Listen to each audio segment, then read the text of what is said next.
이 책은 진영, 그 후에 아빠는 유학 중이라는 제목으로 나왔다가 지금은 절판되었습니다. 이번에 진영의 슈퍼스타 옥이라는 제목으로 바꿔 개정판을 냅니다. 오디오북 개정판입니다. 프롤로그, 에필로그, 그리고 종이책에는 없는 한 꼭지를 포함해 총 23꼭지가 담겨 있습니다. 오늘은 프롤로그와 1장을 낭독하겠습니다. 그리고 앞으로 10번에 걸쳐서 이야기가 올라옵니다. 구독과 좋아요는 제가 글을 쓰는데 힘이 됩니다. 알람 설정도 잊지 마시고요. 진영의 슈퍼스타 옥 프롤로그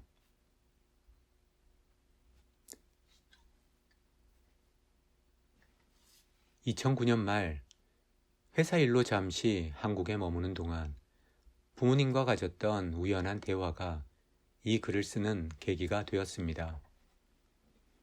식사 중에 아버지가 불쑥 말했습니다. 지금 생각하면 어떻게 나 같은 가장이 있었나 몰라. 돌도 안 된 아들까지 해서 어린 자식 셋을 다 부인에게 떠맡기고 혼자 미국에 3년이나 가 있었으니까. 그것도 돈 벌러 간 것도 아니고. 나는 웃으면서 대답했습니다. 그러게요. 요즘은 아예 상상도 하기 힘들겠지만 당시로 봐도 아빠는 좀 특별했어요.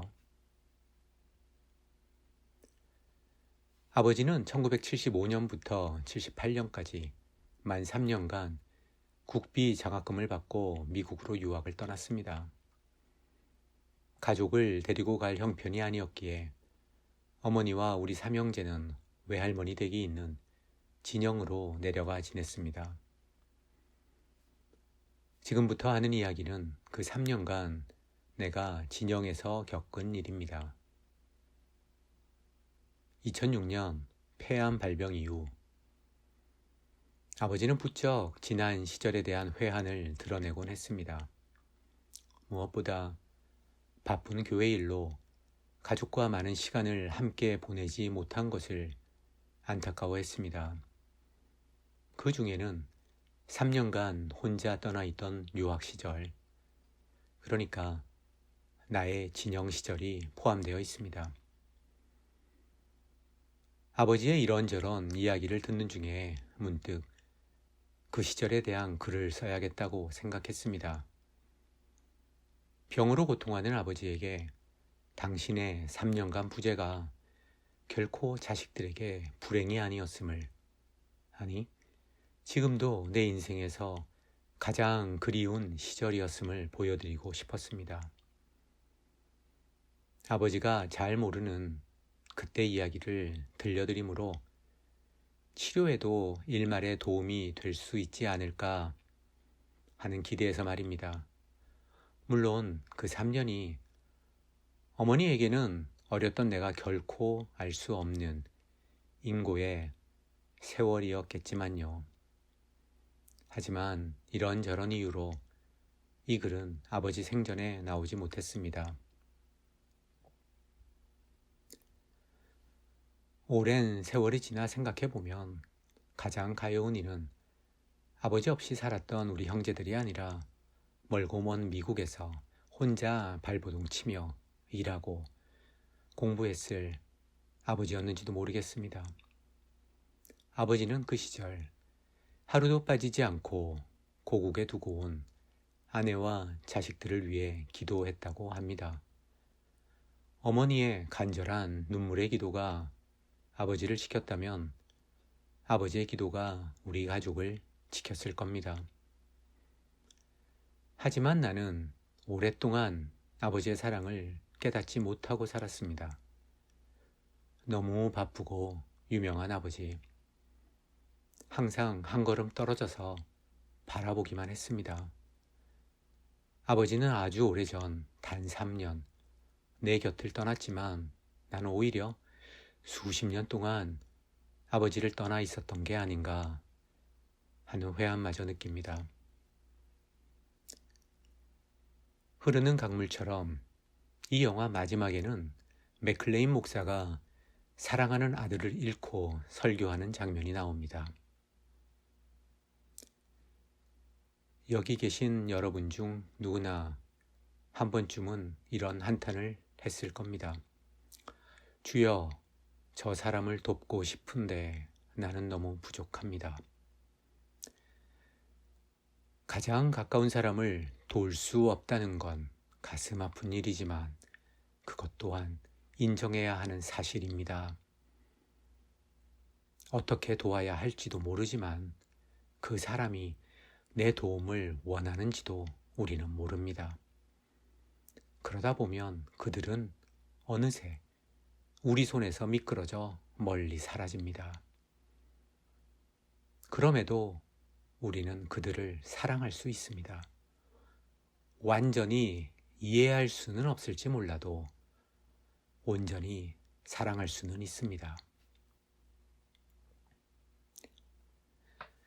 사춘기를 보내며 심지어 어른이 되어서도 나는 아버지를 있는 그대로 사랑하기보다는 이해하려고만 했습니다. 하지만 아들이 어떻게 아버지를 제대로 이해할 수 있을까요? 아니, 더 정확히 말하면 감히 누가 부모의 사랑을 온전히 안다고 말할 수 있을까요? 아버지를 이해하기 전에 분명히 더 사랑할 수 있었는데, 그리고 그 사랑을 좀 더 잘 표현할 수도 있었는데, 그러지 못한 게 가슴 아픕니다. 그렇기에 생각하면 할수록 더 미안하기만 한 나의 아버지에게 이 작은 책을 바칩니다.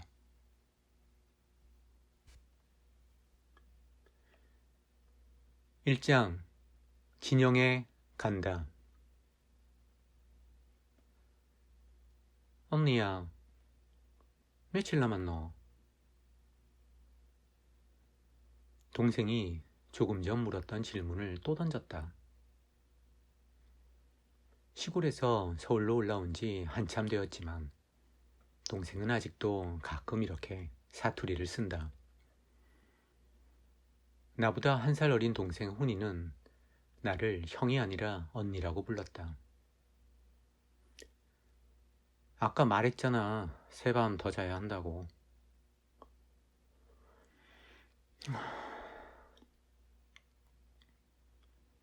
훈이는 작게, 그러나 초등학교 1학년이 낼 수 있는 가장 깊은 한숨을 내쉬었다. 아마 훈이에겐 아직 남은 새밤이 너무도 길게 느껴졌나 보다. 훈이만이 아니었다. 나도 아직 새밤을 더 자야 한다는 생각에 새삼 기다림이 주는 답답함을 느꼈다. 새밤이나 더 자야 아빠가 미국으로 떠난다. 그러나 나와 동생이 기다린 건 아빠와의 이별이 아니었다. 사이가 안 좋은 부자지간이라 하루라도 빨리 헤어지고 싶어서 안달한 게 아니었다. 우리가 기다린 건 아빠와의 이별이 아닌 진영과의 만남이었다.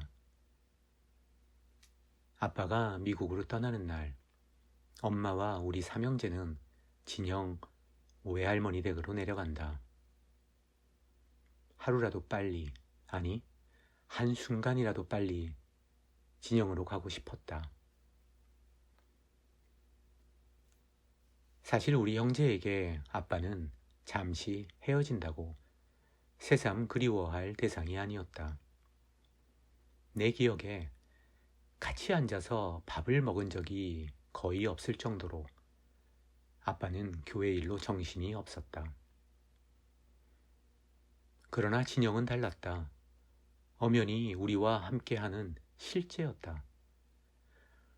초등학교 1, 2학년에 불과한 동생과 나에게 진영이 추억이 된 데에는, 특히 훈이가 나보다 더 진영을 그리워한 데에는 나름의 이유가 있었다. 연년생으로 두 아들을 둔 부모님은 당시 둘을 함께 키울 경제적 여력이 되지 못했다. 결단을 내려야 했다.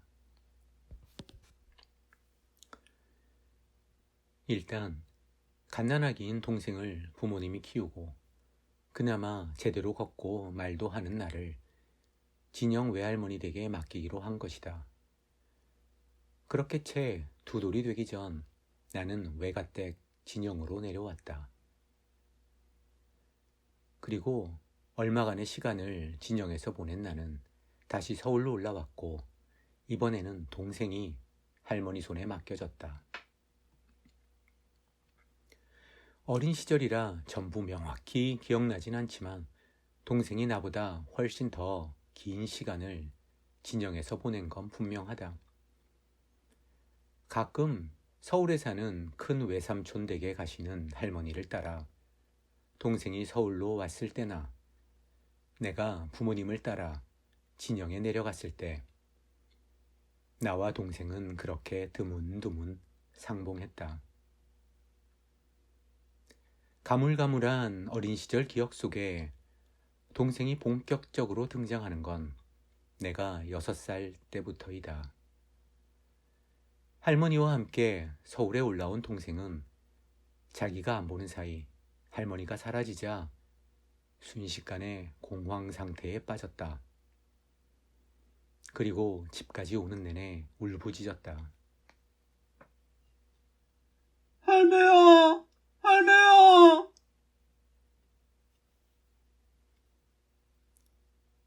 아마도 그날의 이별이 다른 때와는 달리 긴 이별이 될 거라 예감했던지 아니면 내가 몰라서 그렇지 할머니와 하루 이틀 밤 떨어질 때마다 항상 그렇게 울부짖었던 건지 아마도 후자가 맞을 거다. 왜냐하면 엄마가 내게 몇 번 이렇게 말한 적이 있으니까. 성호야, 서울에만 오면 훈이가 얼마나 우는지. 한 번은 택시에서 하도 크게 우니까 택시 운전사가 애 입 좀 막으라고 버럭 화를 내더라. 그러다가도 집에 와서 너만 보면 울음을 딱 그쳐. 참 신기하지? 아무튼 동생이 아예 집으로 돌아온 날 내게는 두 가지 상반된 기억이 공존한다. 서울역에서부터 집으로 오는 내내 외할머니를 부르며 울던 모습과 엄마와 함께 갑자기 마당에 들어오는 모습. 아마도 후자가 진짜일 거다. 왜냐하면 그날 동생은 단지 내 앞에 등장만 한 게 아니라 생각지도 못한 선물을 주었기 때문이다. 그런데도 내게 서울역의 기억이 함께 있는 건 아마도 그 전에 한 번 정도는 동생을 마중 나갔기 때문이 아닐까? 훈이가 슬그머니 주먹손을 내밀었다. 언니야, 이거니 가지라. 동생 손에는 작은 봉지가 쥐어져 있었다. 그 안에는 각양각색의 구슬이 들어있었다. 얼마나 예쁘던지. 나의 부족한 표현력으로는 차마 설명할 길이 없다. 당시 구슬치기는 모든 아이들에게 최고의 놀이였다. 구슬을 많이 가진 아이는 나이가 어려도 또래에서 존경의 대상이 되는 권력자였다. 동생이 선물한 구슬은 양에서나 질에서나 실로 최고 수준이었다. 이 구슬을 따기 위해 동생이 시골에서 얼마나 피나는 노력으로 인고의 세월을 보냈을까. 어렸지만 나는 그때도 알았다. 그 구슬이 동생에게 어떤 의미인지를. 목이 메는 것을 참으며 나는 말했다. 고맙다, 훈아. 그리고 바로 밖으로 뛰어나갔다. 이 구슬을 기반으로 100배, 200배의 결실을 만들어 형 노릇을 하고 싶었다. 그리고 이렇게 외치려고 했다. 훈아, 네가 준 구슬로 내가 이렇게 많이 땄어. 이거 너 다 가져. 그로부터 긴 시간이 흘러 입대하고 논산훈련소에 있던 동생에게 항상 고백하고 싶었지만 차마 못했던 고해 성사를 위문 편지로 대신했다. 그날 네가 힘들게 따온 구슬 하루 만에 다 잃은 거 많이 따서 주고 싶었는데 그만 몽땅 다 잃은 거 정말 미안하다. 어릴 때부터 동생은 세상에서 제일 좋은 사람이 할머니라고 했다. 엄마 체면을 봐서라도 나는 엄마라고 대답하곤 했는데 동생은 한치의 흔들림이 없었다.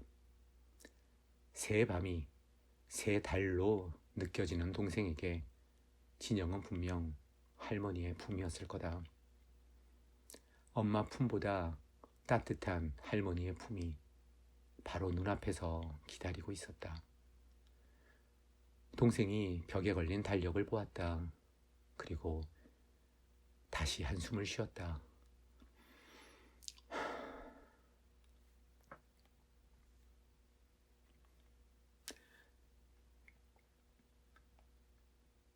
아빠는 전공별 국비 장학생 시험에서 신학 부분 1등을 했다. 그러나 장학금은 학비에만 해당되었다.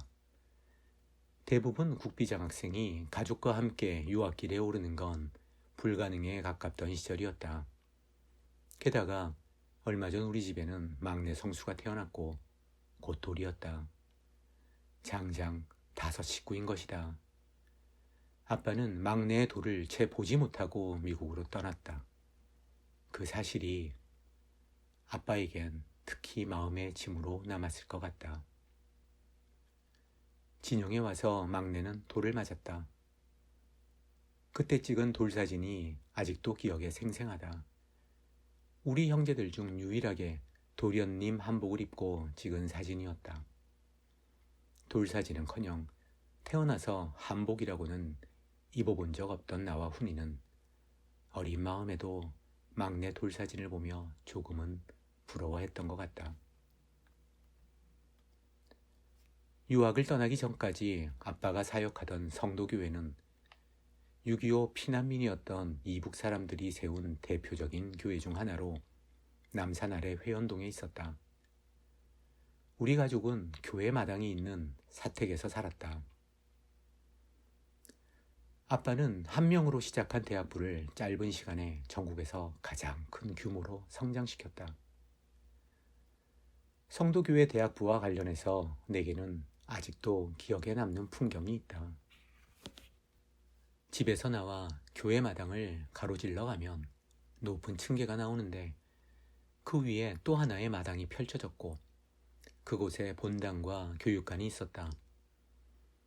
대학부 집회는 네모난 모양의 교육관에서 아침부터 거의 저녁까지 이루어졌는데 마당 한가운데까지 힘차면서도 간절한 찬송이 흘러나왔다. 거기서 놀던 내 귀에 매주 울려 퍼지던 찬양 하나를 나는 지금도 생생하게 기억한다. 주 예수보다 더 귀한 것은 없네. 이 세상 부귀와 바꿀 수 없네. 세상 즐거움 다 버리고 세상 자랑 다 버렸네. 주 예수보다 더 귀한 것은 없네. 대학부 형과 누나들은 전도에 열심이었다. 한 대학부 누나가 어떤 남자의 손을 잡고 진지하게 얘기하고 있었다. 얼마나 지났을까? 주의 깊게 듣던 그 남자가 갑자기 서럽게 우는 게 아닌가? 다 큰 어른이 소리내어 엉엉 우는 모습이 내겐 참으로 강렬한 인상으로 다가왔다. 당시 대학부 형과 누나들은 한박 웃음이 얼굴에서 떠나지 않는 참으로 아름다운 모습이었다. 그리고 그들과 함께 있을 때면 아빠도 항상 웃고 있었다. 성도교회 대학부 시절 아빠는 더 많은 공부가 필요하다고 느꼈다. 마흔을 눈앞에 둔 가장이 가족을 다 두고 미국으로 떠나는 결심을 한다는 건 결코 쉽지 않았을 거다. 하지만 어떻게 보면 더 대단한 사람은 짧게는 3년, 길게는 몇 년이 될지 모르는 유학길에 남편을 떠나보내고 혼자 세 아들을 키운 엄마였다. 아빠가 돈을 벌러 간 것도 아니고 그렇다고 엄마에게 무슨 특별한 생계수단이 있는 것도 아니었다. 엄마를 기다린 건 남이 결코 알 수 없는 고독과 가난이었다. 그러나 나와 동생이 그런 속사정까지 알 리 없었다. 공항에서 짧은 인사를 한 뒤 줄무늬 하늘색 자켓을 입은 아빠는 뒤도 돌아보지 않고 출국 심사장 안으로 사라졌다. 나는 살면서 아빠의 눈물을 본 기억이 몇 번 없다. 하지만 그날 앞으로만 곧장 걸어갔던 아빠는 비행기 안에서 아마도 많이 울었을 것이다. 공항에서 나오자마자 나와 훈이에게 아빠라는 존재는 이미 사라지고 없었다. 우리는 번져 나오는 회심의 미소를 참을 수가 없었다. 마냥 좋아라 철없이 웃는 두 아들, 그리고 품에서 세상 모르고 잠이 든 막내 아들을 보면서 엄마는 소리 없이 울었다. 그날 오후 우리는 진영으로 떠나는 완행열차에 몸을 실었다.